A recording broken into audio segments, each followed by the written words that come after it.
Okay, welcome everybody to the October 12th, 2023 regular scheduled City Council meeting. May we have a roll call? Councilmember Banks? Here. Councilmember Clark? Here. Councilmember Peterson? Here. Vice Mayor Brown? Here. And Mayor Kaiser. Here, and please join in the Pledge of Allegiance. Allegiance to the flag of the United States of America and to the republic for which it stands, one nation, under God, indivisible, with liberty and justice for all.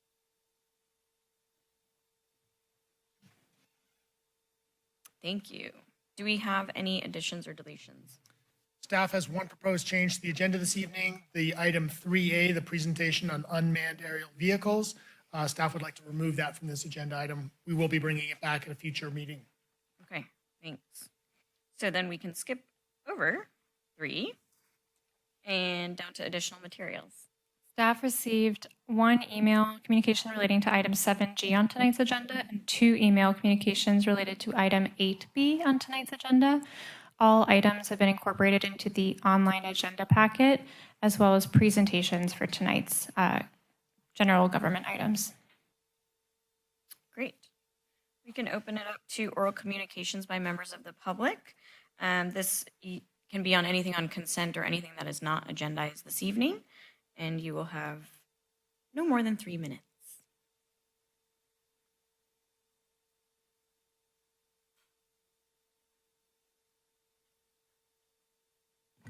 Hi, my name is Goran Klapic.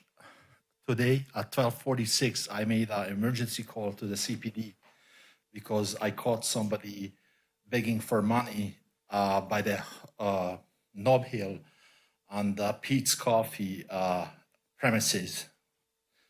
That was on the premises of Capitola City and Capitola Village. As I know, I never encountered that before, that somebody's begging for money. Capitola is a very rich community, and it should not be allowing homeless people or whoever is so unfortunate enough to beg for money. That's all I want to say. Thank you very much. God bless you. Goodbye. Thank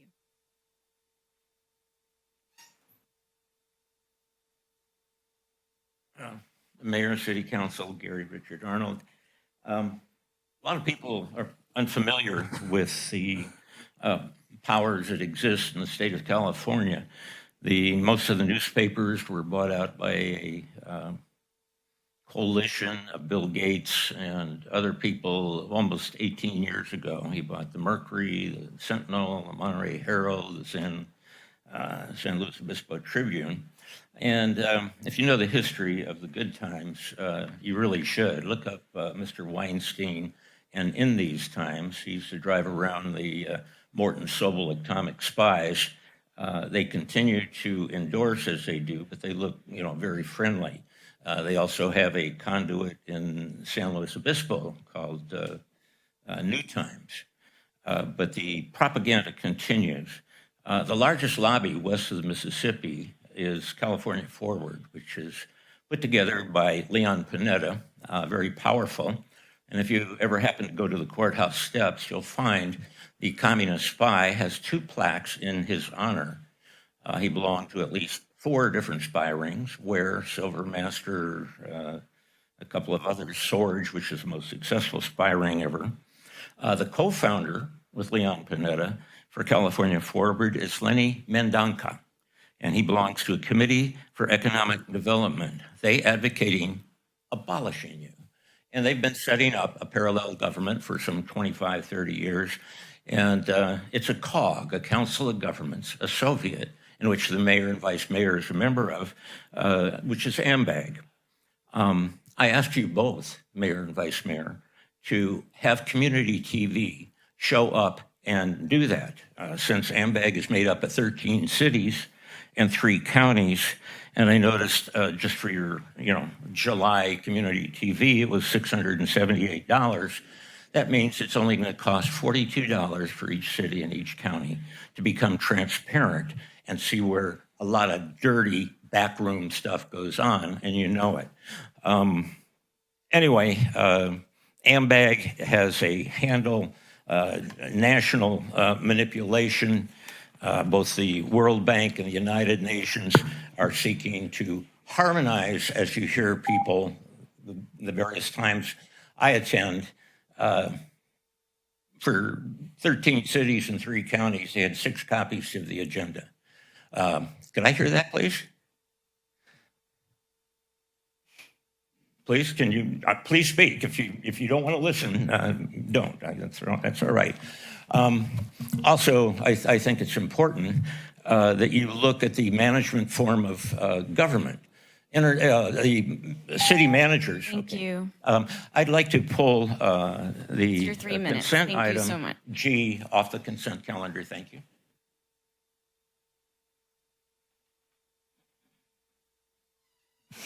Guess I'll sign this later. My name's James Ewing Whitman. I used to live within a mile of here.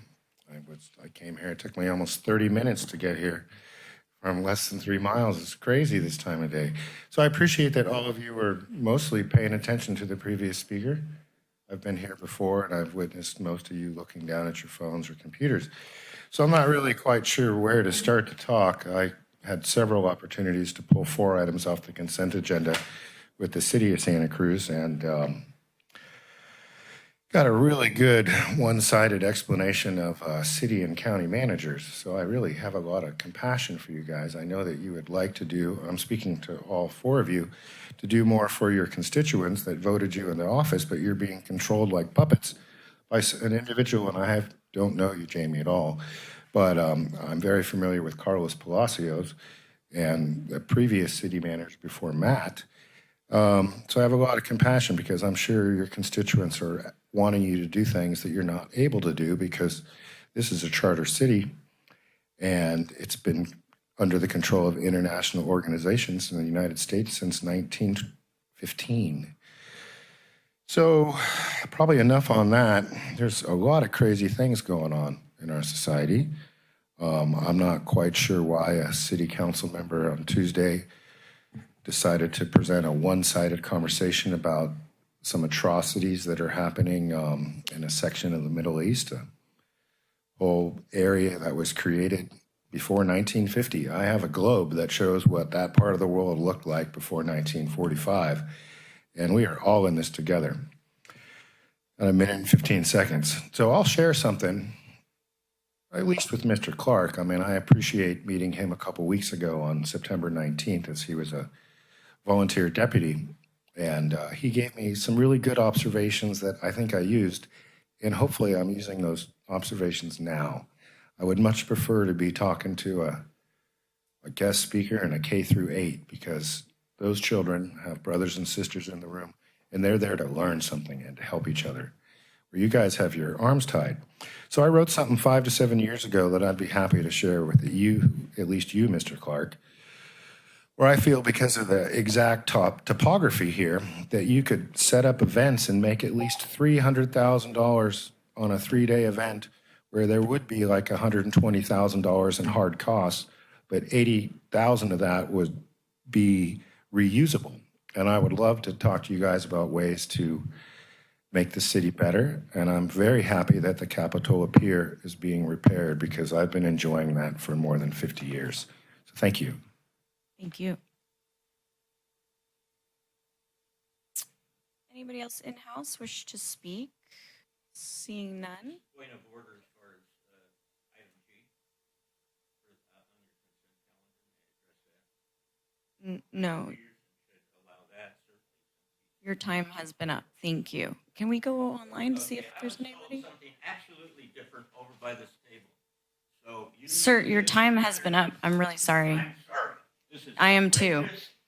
You are violating, and the city attorney's going to hear about it in the Brown Act. I'm out of here. Is there anybody Covering up. online? You're covering up expenses and lobbying and so forth Okay. that Mr. Peterson went to. Thank I'm you. outta here. There are no speakers with their hands raised on Zoom, Mayor. Okay, thank you. We'll take this to any staff comments. I do believe we have one important staff introduction here to make this evening. An important staff introduction to make. That's the cue. Try again. Good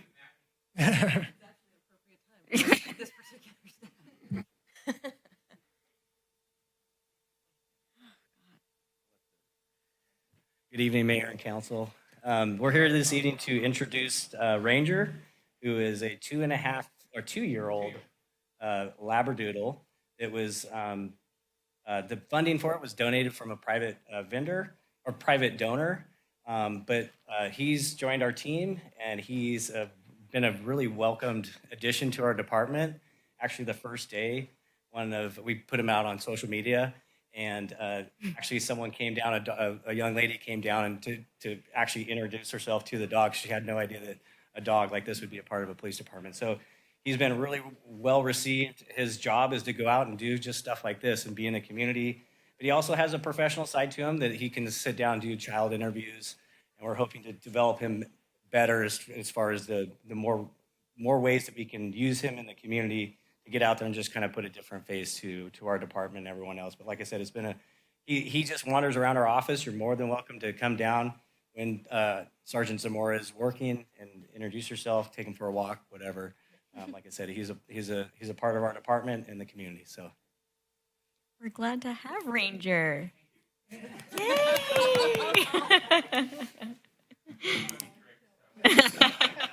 Get on that. Yeah, I'm sure all of you guys have met him. And We have. He's so sweet. see him out and about. Come say hi. Awesome. Thank you guys. Is it too early to nominate him for the Officer of the Year award? All right. And we'll take it back to council for comments. Thank you. First, I want to comment on our consent agenda and thank staff for returning the tobacco waste as a public health issue item that will be on consent. I appreciate that. We also received an email about a right to read proclamation, and so I'd like to ask for a future agenda item with a resolution against banning books and materials in the Santa Cruz Public Library system. And then I just wanted to share some more good news coming out of Santa Cruz Metro. It feels like every time the Metro board meets, there's some new exciting news. And this time, it's that Metro's been awarded $508,000 from the Clean California program for its bus stop improvement project. And it will be used, the funds will be used to install 23 bus shelters, 23 benches, and 18 trash cans at bus stops across the service area. So along with our recent contract for the largest hydrogen fuel cell electric battery bus fleet in the country and our reimagined Metro that's going to be bringing more service through our city, there's just a lot of really exciting things going on in Metro that I wanted to share. Thank you. Thank you. That's great.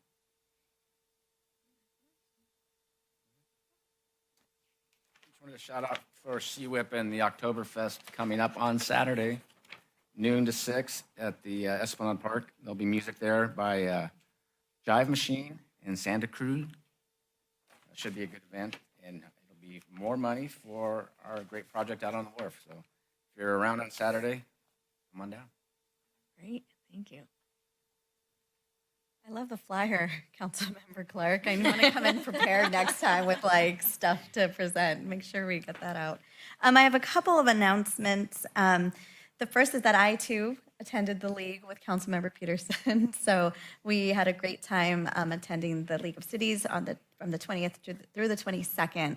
And I was representing as the first president of the Monterey Executive Board of Directors for the League of Cities. So the biggest takeaway that I had there was this phenomenal speaker, Brandon Fleming, who said, "We cannot be what we cannot see." And it just really resonated with me, especially as policymakers attending that event, because I was able to attend the previous event where we set the policies that we wanted to see come to fruition for the state of California, and to see everyone there was great, and we had a great time together. I also want to give a huge shout out to our police officer, Sarah Ryan, who helped coordinate with the Youth Action Network and several other organizations at the Youth Hub It's going to be named soon, but what we were able to do is utilize the space at the Capitola Mall to invite youth in and offer resources and snacks and just a cool, safe place to be. We're going to be circling back in a couple of days to talk about whether we can make this happen in perpetuity or as a meeting spot. So more to come on that. It was a great turnout. And then also on last Friday's Friday update, we received correspondence regarding the Chiefs Council. And I'd like for staff to come back to us, to full council, on the process in which the members were picked and what we can do to help support the that group moving forward and ensuring that we have just a really great, diverse representation of the community. And that's all I have. Thank you. Great. And I would just like to piggyback on that. If we're going to agendize the council for the chief, if we could maybe get a little bit more background information on sort of where this came about and what the group is all about, because I think I need to know more, so I'm sure others might as well. Thank you. Okay, so consent, item 7. These can be enacted in one motion in the form listed below, or unless anybody needs to pull something. Do we have a first? I'll move to adopt the consent agenda. I'll second. Great. First and a second. May we have a roll call, please? Councilmember Brooks, Aye. Councilmember Clark, Aye. Councilmember Peterson, Aye. Vice Mayor Brown, Aye. and Mayor Kaiser. Hi. Thank you so much.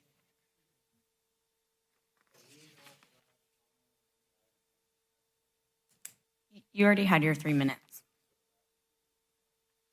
Your 3 minutes are up for that. The opportunity to speak on consent items is at the beginning during general public comment.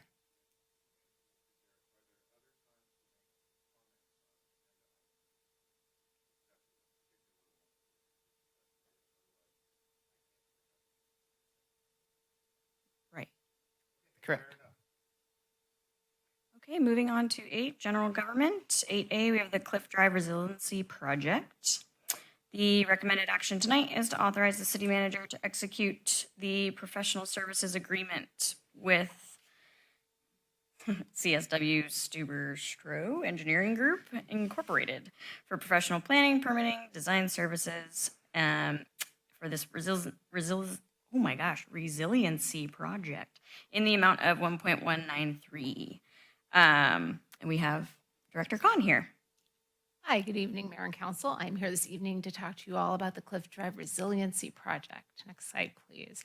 So a little bit of background, if you're not familiar with Cliff Drive, it's this cliffside drive right over there. It's a heavily utilized arterial road. It's used for emergency access both into and out of the village, and it has a multi-user base. It has a lot of pedestrians and bicycle users out there looking for the view and to come into the village, as well as quite a bit of vehicle traffic.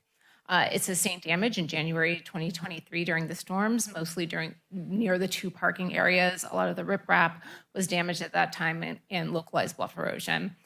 Staff has been able to secure funding to both study and now construct some type of shoreline armoring in this area. First from the Coastal Commission's Local Coastal Program grant that is funding the alternatives analysis that we had reported on earlier this year, and most recently, FHWA, Federal Highway Administration's emergency relief funding via Caltrans for the repair and betterment of this area. Next slide, please. So these are the 2 areas that had the localized erosion this year. There wasn't a whole lot of damage to the span in between. However, the emergency funding from FHWA allows us to apply for a betterment. So that allows us to apply for funding to stabilize the entire bluff side, not just the side that was damaged. And so that's where the funding is coming from for this program. Next slide, please. Just a couple of images of the damage that occurred. This is right above the upper or uphill parking area. Next slide. And then this is the current shoreline armoring we have here. We have the riprap on the bottom and this wall at the top. It was installed in 1997. That's the picture on the left. And then this is from earlier this year on the right. You can see it is somewhat eroded and is in need of repair or replacement. Next slide, please. So we put this project out to bid following all of the Caltrans guidelines a couple of months ago and received a consultant proposal from CSW ST2. And that combines several subs on this project who are really well respected in this area. We initially expected multiple proposals from places like NGO, Biggs Cardosa, Moffitt and Nickel.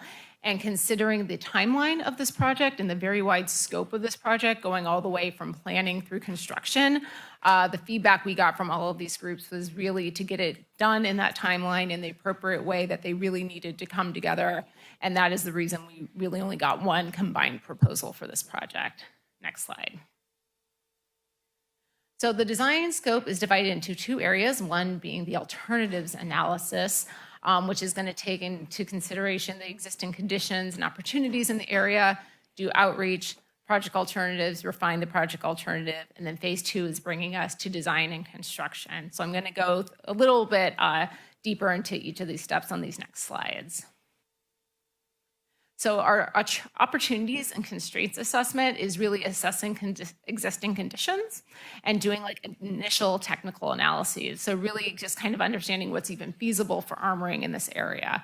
And the deliverable from that is to really get a map showing what the existing topography, boundaries, kind of what our restrictions are with the Caltrans, RTC right-of-way, and the bluff slope. Next slide. Then we go into the alternatives analysis, which for phase 1 is really the bulk of this project. So it's a detailed analysis of and creating visual exhibits of alternatives. Those detailed analysis being considering design life, coastal access, transportation, visual impacts, sea level rise, many of the things we're going to have to get permits for in phase 2. And then a lot of outreach. So both public outreach with surveys, social media, public meetings here to the council, updating you along the way, and then also outreach to our stakeholders, all of our permitting agencies, and then others such as the Surfrider Foundation and other interested parties. From the outreach and the detailed analysis, we will refine our design alternatives and identify a preferred option, and that preferred option is what we would take to the Coastal Commission to do a local coastal program amendment. So this will require an amendment to our local coastal program and then also a permit specifically for this project. Next slide, please. And then the last part of phase 1 would be to do those final technical analyses after we get sign off from the Coastal Commission that this is a good project to go with. And then that final stakeholder outreach where we go to the community with this is what the final plan is. Next slide, please. So with that 35% project that we have from our first phase, we'll go into phase 2 to prepare and circulate all of our environmental documentation. We anticipate an initial study mitigated neg deck for our CEQA, and then that to inform the categorical exclusions for NEPA. NEPA is required because this is a federal project, federally funded project. Next slide, please.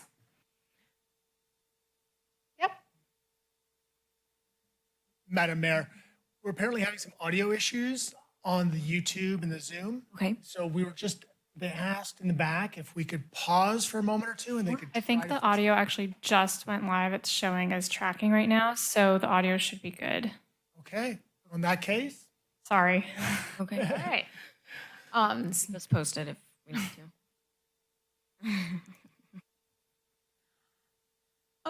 So also with these 35% plans, we can go out and get all of our regulatory permits. So there's a host of them. They are listed here. There are probably more than are listed here. So that will be a big bulk of phase 2 is getting all the permits for this project, similar and probably a little more than what we received for the wharf.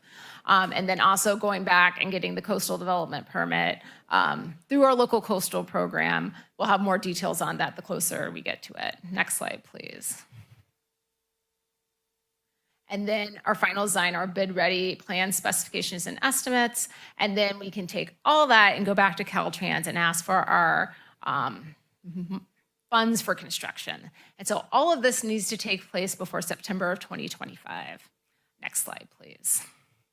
So here is our schedule. You can see many of the tasks overlap. That's really just the point of the slide, is many of these tasks overlap, and it's a very quick process to get from really a planning conceptual design to a final permitted and funded project through FHWA.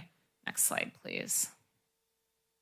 As far as the fiscal impact goes, so there are two parts of these federally funded projects. One is for what they call preliminary engineering, but that's really taking us through our fully designed project, even though it's just called preliminary.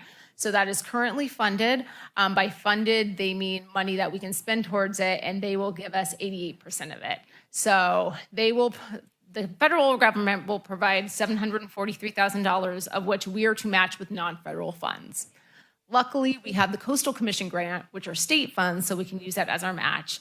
And then the remaining of that funds rounds out the whole funding for the project. So we have the bottom line there, the 743 from the federal government, the match that's required, and then the remainder of the Coastal Commission grant all adds up to $1.2 million. So there's no general fund money going to this project, to the design of this project at this point.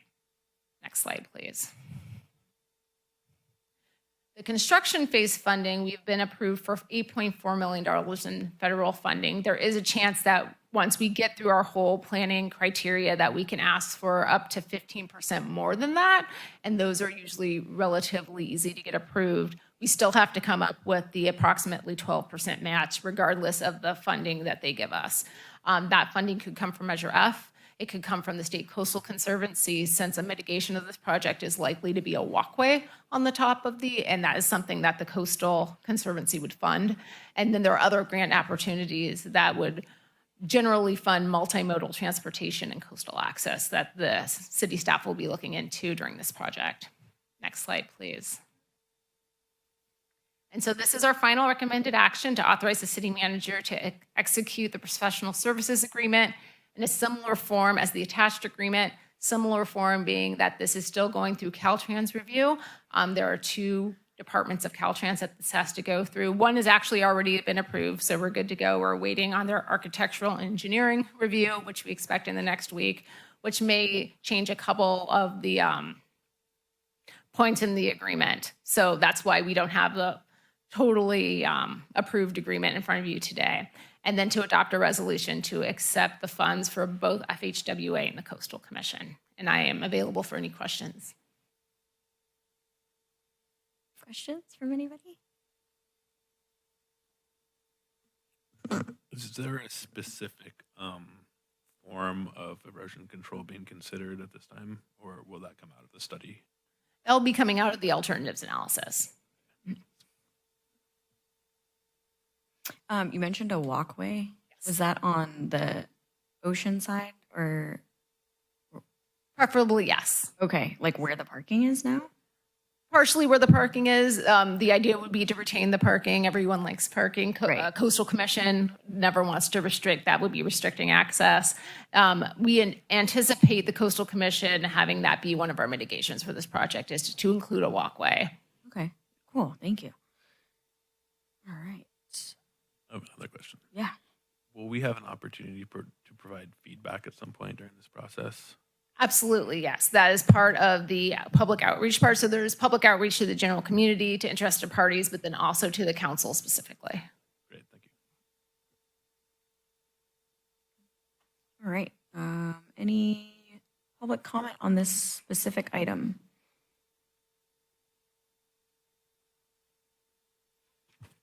Yeah, my name's James Ewing Whitman. I appreciate the presentation. I certainly learned a lot. So about $1.3 million in design fees for something that was built, I think, in 1995. Seemed to last 25 years. Were the plans for that lost? Couldn't they just be reused? So it's just I want to stay on topic, but I mean, I appreciate that this is like a regular commercial project where it's heavily front-loaded at the beginning so that stuff can be invested. There's so many of the Agenda 2030 words being used, equity, stakeholders and stuff, the whole Cliff Drive Resiliency Project. You know, last year's storms were pretty impressive, but there's been a lot of impressive storms going on.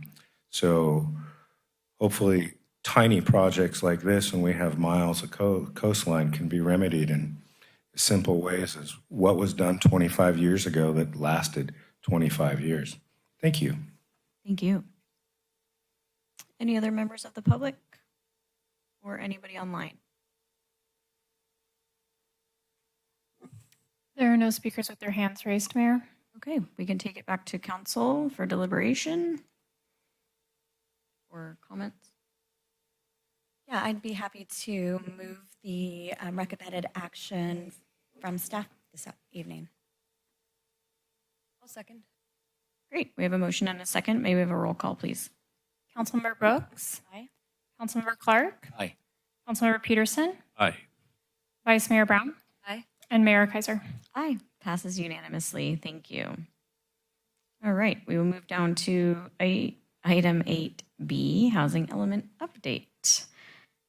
We are here to accept the presentation and direct staff to incorporate Planning Commission and the California Department of Housing and Community Development recommendations into the draft housing element. And here is Ms. Hurley. Thank you, Mayor and Council.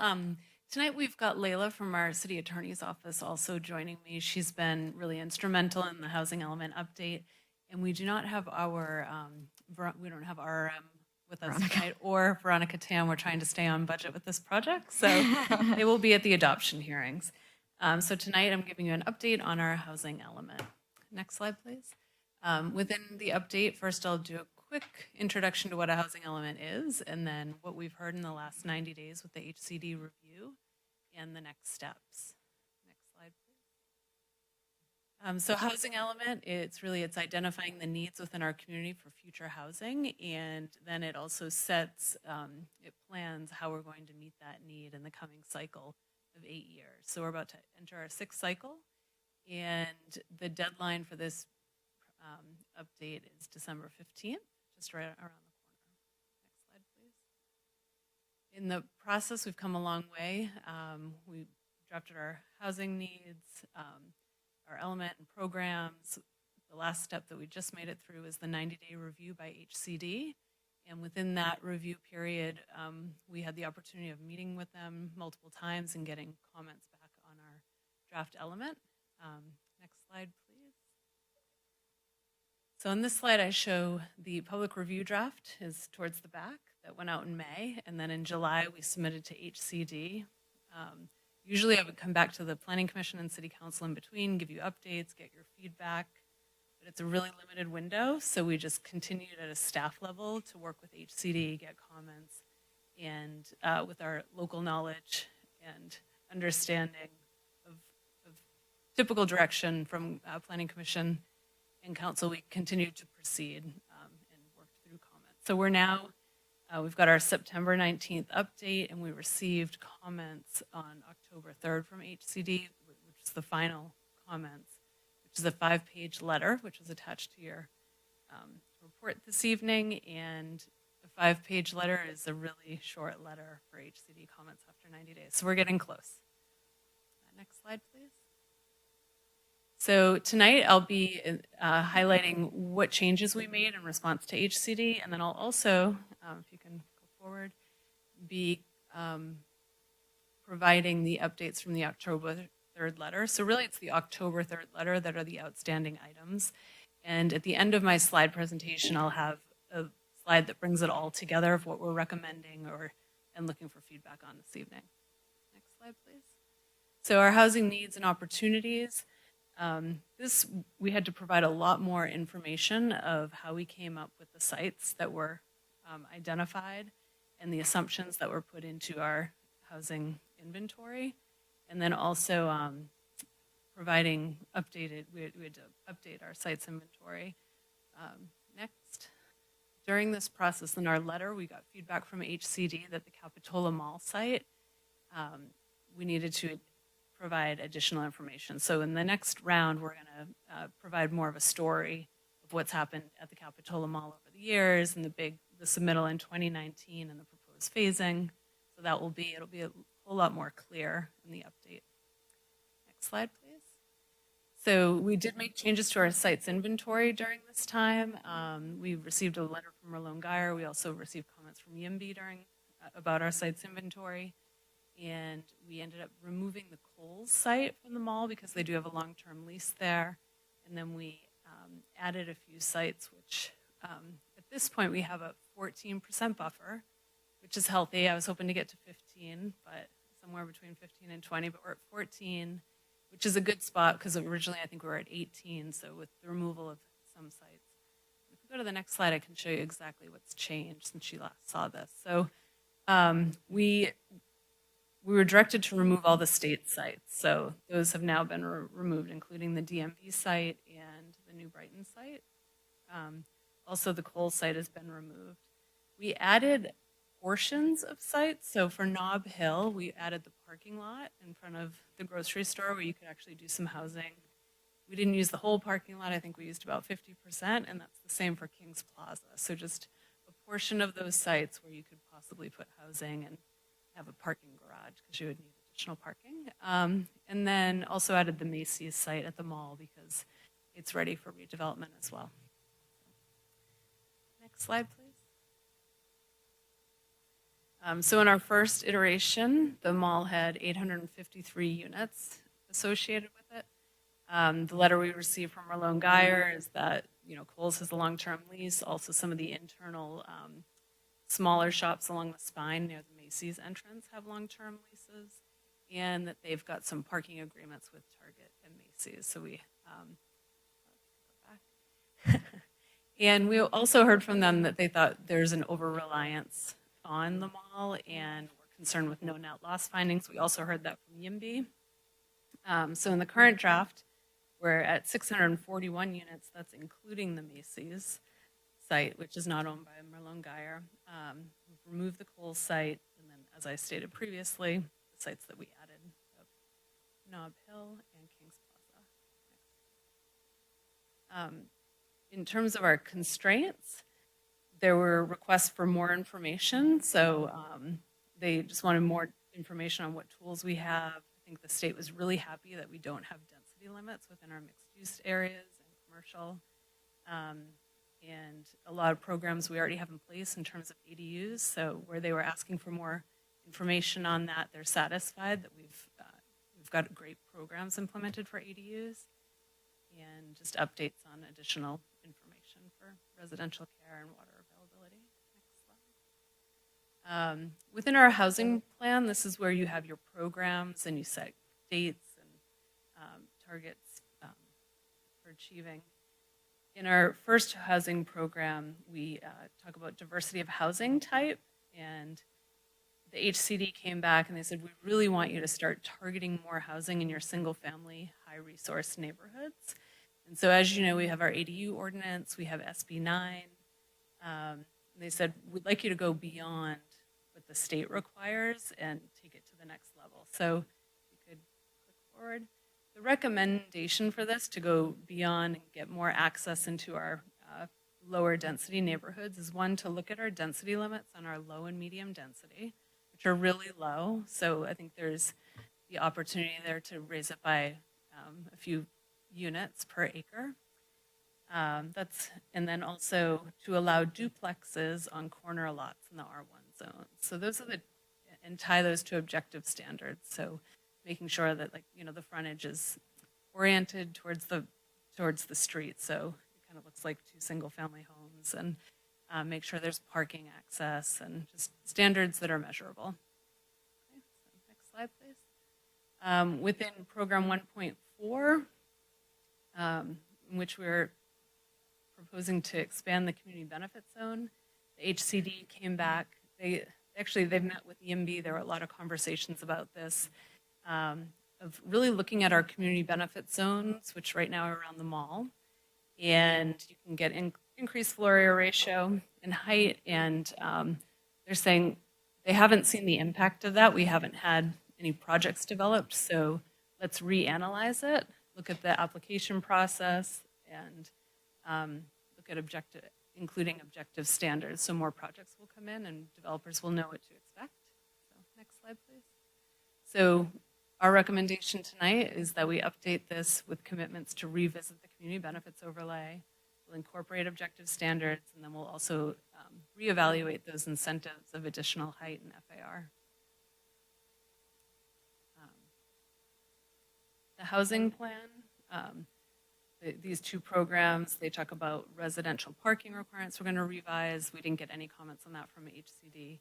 One program that we've added is a new shopping center redevelopment program. So it's not only tied to the mall, it could be at Kings Plaza, any of our Begonia Plaza along 41st Avenue. And the commitment here is to move forward with our land use study, which is underway. And then from that land use study, the initial draft it was quite prescriptive in what we would be doing on these shopping centers, and comments from our planning commission, and if you could tap forward. Planning commission said this is way too specific. We're saying we're going to look at clustering and we're prescribing the outcome. So let's remove what we're prescribing and get the results of that land use study and then commit to implementing the outcome of that study. So that's one of our recommendations this evening. And then our housing plan, if you could click forward on this. We also got comments from the HCD about there's new state law around new religious facility housing in which you can put housing over, I think it's 50% of the existing parking areas. So there was a request from the state for us to go deeper into that and draft up objective standards tied to that new state law, as well as identifying how we're going to deal with underutilized buildings, parking, and how that will impact additional development. Next slide. So we'll be providing more details on that to the state. And then other additions, one was to encourage developers and contractors to hire local labor. We had public comment on that and have implemented that into the draft. There's a program for emergency rental housing, which we already have going, but a commitment to continue it. And then also just updates to the Fair Housing Actions Table, which is a summary. And then in terms of affirmatively furthering fair housing, the comments here were really to create more opportunities in our single-family neighborhoods. So next. This is just, again, relooking at our density limits for the low and medium multifamily, and then the duplexes on corner lots. Next slide, please.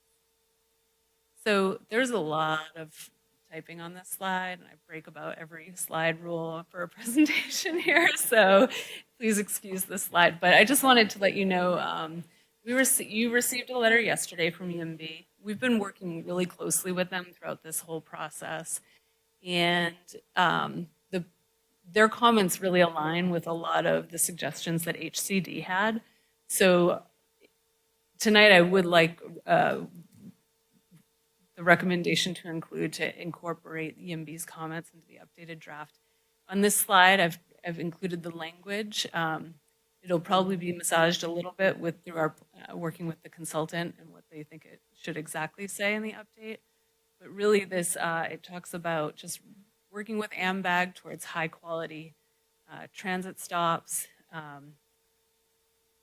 incentivizing more housing along your transit corridors, which is a no-brainer, right, in modern planning. Also looking at those incentives for community benefits, utilizing an outcome of our study, and objective standards is something that comes up again and again with EMB, is really making it clear to your applicants what we're going to be looking for.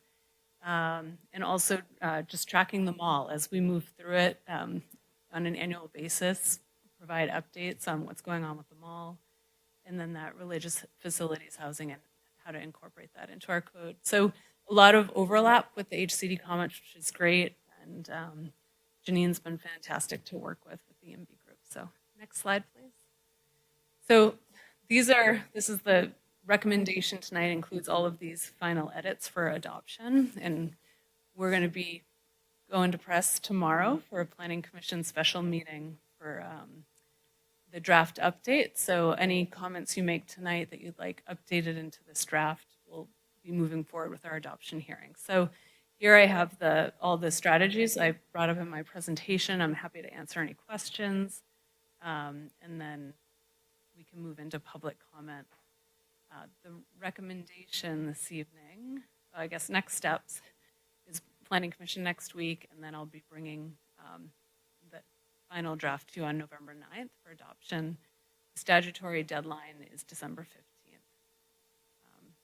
So the recommended action tonight is to direct staff to incorporate the Planning Commission, HCD, and Santa Cruz YIMBY recommendations into the draft housing element in preparation for adoption.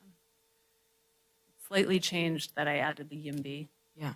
to the original recommendation. So with that, I'm available for questions. And Great, thank you. Council questions?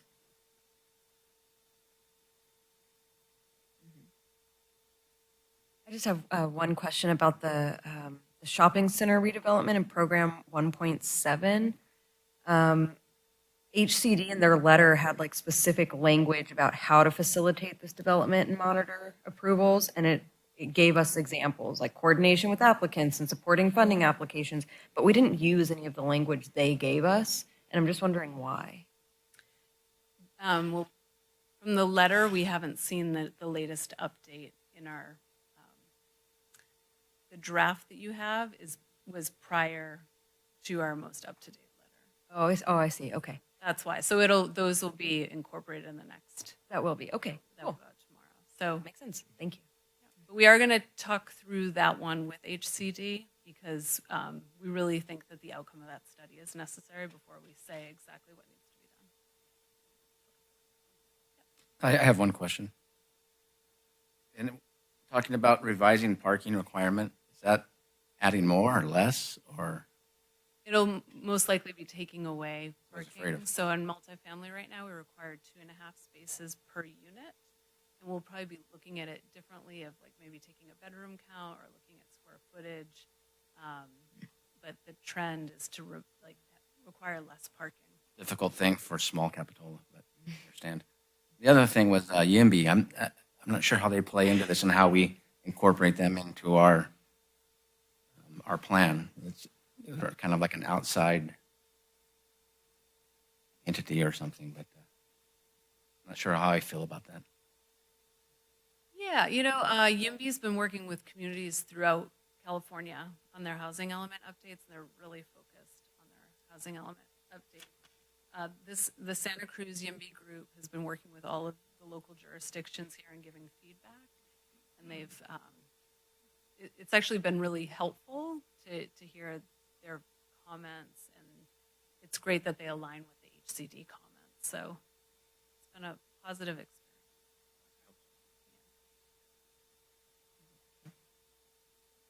Thanks. Great job, by the way. Yeah. I had a question about the 50% parking at Nob Hill and Kings Plaza. Do you think that HCD is going to consider that to be a realistic possibility for development? I do. Yeah, I think because it's partial, and we know that those.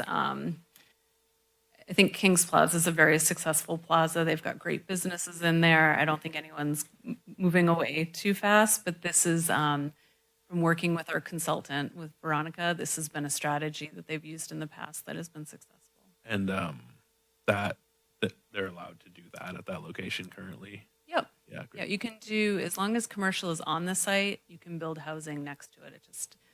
We don't require that all ground floor be commercial. So you could do a housing development next to a commercial site, so it would work. Great. Oh, I had one more question. Mhm. I think it's 600 Park Avenue. Is that on the current list? It's not. 600 Park Avenue was in the last 2 rounds of our housing element, and it kind of puts us at risk that it wouldn't be required to go before the Planning Commission for review if it were in a 3rd round. So right now it's not currently on our list. And actually I went out there and toured the site with Veronica, and once she saw it, it's really, there's a lot of individual single-story buildings. She said to redevelop that site, you'd really have to put at least 3 to 4 times the amount of housing that's there to get the money back from the investment that they're already making off of those rentals. So she thought it was really a challenged site compared to other ones, which Kings Plaza she thought was fantastic. Really? Yeah. Yep. Interesting. Okay. Thank you. You have to provide those housing units. You can't just remove them. You have to replace all of the ones and then Yeah. build on top of that. It's a big It's a parcel. challenge. It is a very large If you had parcel. a couple, 3 stories, it would be, and it would fit into what else is on Park already. Thank you. I'm sure you've said this before. When we identify sites such as Kings Plaza or the Nob Hill Shopping Center, do you notify them? Like, what's the, we're like, surprise, I know we did community input first stages, right? We went out and so now that we're moving forward, what's that process look like, or what's been done, or are we surprising folks? We did developer interest meetings in the beginning, and actually that house provided input that they'd be interested on a neighboring parcel. But as we've been moving through this, I have been sending the updates out to all interested parties, which a lot of those, anyone that told me that they were interested along the way, which the developer interest meetings, they've been getting you're all getting my emails, right, whenever we update the housing element. So they're getting those. We're not reaching out to them directly to say, you've been added to the housing element list. But the noticing requirements tied to a housing element is if it affects more than 1,000 properties, you can put a quarter-page ad in the newspaper. So that's what we're doing for our adoption hearings, as well as the emails. I had a question about, didn't we talk about the religious property up on Monterey? Was that included? Yes, and they have developer interest there. So I think they're moving forward with 2 units currently on that site. Oh, okay. So St. Joseph. is that something different than was there like a percentage? Oh no, never mind. I think I'm confusing the parking lot and okay, but that is still considered. That is still considered. Okay. Okay. I should have added one more thing. Planning Commission also directed staff in the long list at the very end. Mhm. They directed us, we're taking out the state sites, but they've asked us to include a new program to start working with the state on and asking them to, engaging with them during this cycle in hopes that by the next cycle, the state might be willing to include the DMV site or New Brighton. But in order to include a state site, you have to have a letter of intent from the state. So That's good information. Thank you. Is that it for questions? Yeah. Could you speak on the last item from the YIMBY letter, develop local implementation ordinances for additional transit-oriented development state laws? Know what that means? Are you looking at the letter or the list? The letter. Can you bring up the list again? And I'm also happy to read what it says under that title. If that would help. I think it has to do with development along our transit corridors, which Right. if directed tonight, we'll put that in the update. So it says the city should include a program to develop a local implementation ordinance to incentivize the affordable housing on sites along the transit corridors. So I guess I'm just not sure what implementation ordinance would So refer that would to specifically. So I actually, in thinking this through, and what we'll probably be utilizing is our community benefits. In that, that's one area. If you're along a major transportation corridor, the site would probably qualify for a community benefits, where we're talking about expanding that community benefits overlay, and then they would have the opportunity to get more floor area ratio and height. That's one example of how you could do it. But basically, what they're asking us is to update our zoning ordinance to create more opportunities for housing, affordable housing along transit corridors. Okay, thanks.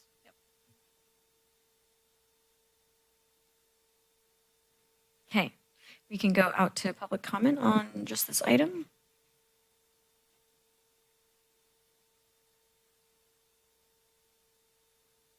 Yes, hello, my name is still James Ewing Whitman. I guess I have a clarification question. I have a little sticker on my truck that says NIMBY, not in my backyard. Excuse me, I really don't know what YIMB means, but I would like to. Besides that, it's great to see you guys. I was looking forward to that presentation, and I thought I could have made comments on the body cameras and tasers. So thank you. Thank you. It means yes instead of no. Of course. Is there anybody online that wishes to speak? There is one speaker with their hand raised, Mayor. Janine, you'll be allowed to speak for 3 minutes. I've asked you to unmute yourself. Once you start speaking, the timer will begin. Hello, everyone. Can you hear me okay? Yes. Okay. Hi, Mayor, Vice Mayor, and council members. My name is Janine Roth, and I am with Santa Cruz YIMBY, which, as you note, stands for Yes in My Backyard. We're a chapter of YIMBY Action, and we advocate for abundant and affordable housing and inclusive and sustainable communities. And as Director Hurley mentions, we've been tracking and providing feedback to each of the 4 cities in the county on their housing elements. I do want to thank the director for her openness and the past meetings that she's had with us to get to a stronger housing element. We do want Capitola to have a compliant housing element, and we also want to see the policies and programs that get to more affordable housing throughout the city. I just wanted to share some breaking news from yesterday, which is that the governor signed quite a number of housing bills, but that can also help Capitola, but especially as you're looking to add more housing in the eastern portion of the city with single family housing. One is SB 4, which is also known as Yes in God's Backyard, which expands the potential for housing on land, not just the parking lots owned by religious institutions. And as you have noted, you have 2 such sites already in your housing element, and there may be more. The other is one that's called AB 1033, which authorizes local jurisdictions like Capitola to adopt, a local ordinance that allows for ADUs to actually be sold separately from the primary dwelling, so including as condominiums. These are exciting laws that can actually help with missing middle housing in communities such as Capitola. But mostly, I just want to say thanks again to everybody for being open to this discussion on housing and helping us to address the housing crisis in Capitola and Santa Cruz County. We want to see more neighbors who can live close to where they live, to go to good schools, and to be part of the economy and the community that is Capitola. Thank you. Thank you. Anybody else online? There are no other speakers, Mayor. Okay. We can come back to council, comments or deliberation. Yeah. Thank you. I just wanted to first thank staff for the work in adding policy 2.5 about the labor, hiring local labor and hiring or contributing to apprenticeship programs that did come to us in a public comment quite a while back. And I think it was really important that we added that. So thank you for taking the time on that. And I know it was already mentioned during the presentation that we were going to include these comments, but I think it's just worth sharing specifically about Program 1.1 and the transit route at Capitola Mall. And the idea being that this is, not necessarily that we're reacting to what's going to happen, but that we are an active participant in it and working with AMBAG and working with Metro. And like I mentioned earlier, with the Reimagine Metro process happening right now, throughout the next year, we are likely to see much more frequency coming through Capitola Mall. And so I think if we can get to that 15-minute frequency, which is, I think, possible, if not probable, that's going to put us back onto what the state of California considers to be a high-quality transit stop.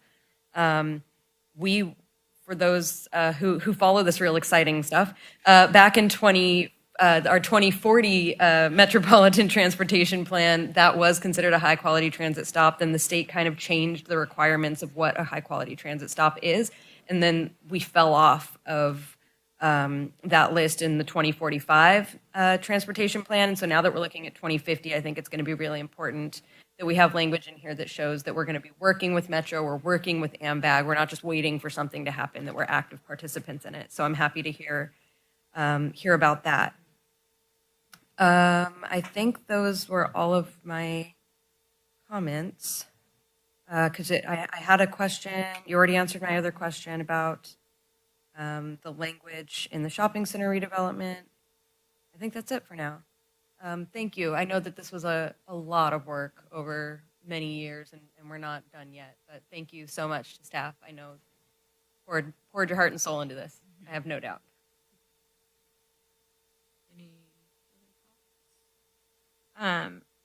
I just wanted to touch on, I think I agree with planning commission to not try to like pigeonhole us too hard into anything and not be super specific where we don't have to be.